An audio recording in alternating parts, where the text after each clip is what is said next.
أعوذ بالله من الشيطان الرجيم. بسم الله الرحمن الرحيم. يا أيها المزمل قم الليل إلا قليلا نصفه أو انقص منه قليلا أو زد عليه ورتل القرآن ترتيلا إنا سنلقي عليك قولا ثقيلا إن ناشئة الليل هي أشد وطئا وأقوم قيلا إن لك في النهار سبحا طويلا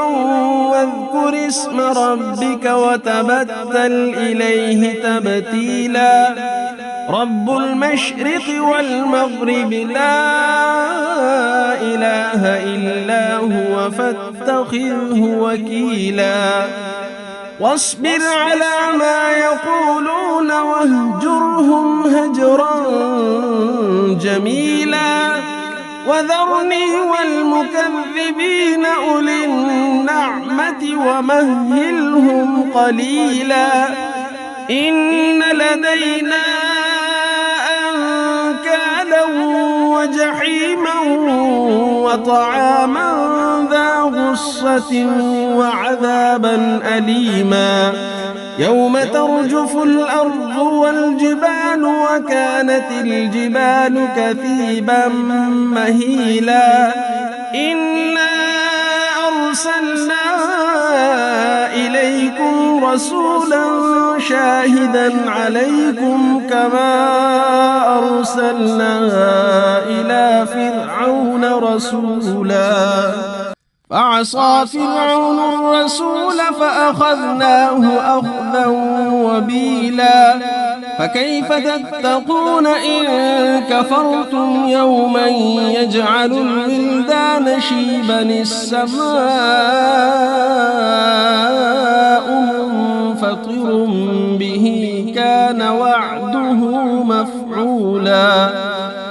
إن هذه تذكرة فمن شاء اتخذ إلى ربه سبيلا إن ربك يعلم أنك تقوم أدنى من ثلثي الليل ونصفه وثلثه وطائفة من الذين معك والله يقدر الليل والنهار علم أن لن تحصوه فتاب عليكم فاقرؤوا ما تيسر من القرآن علم أن سيكون منكم مرضى وآخرون يضربون في الأرض يبتغون من فضل الله وآخرون يقاتلون في سبيل الله فاقرؤوا ما تيسر منه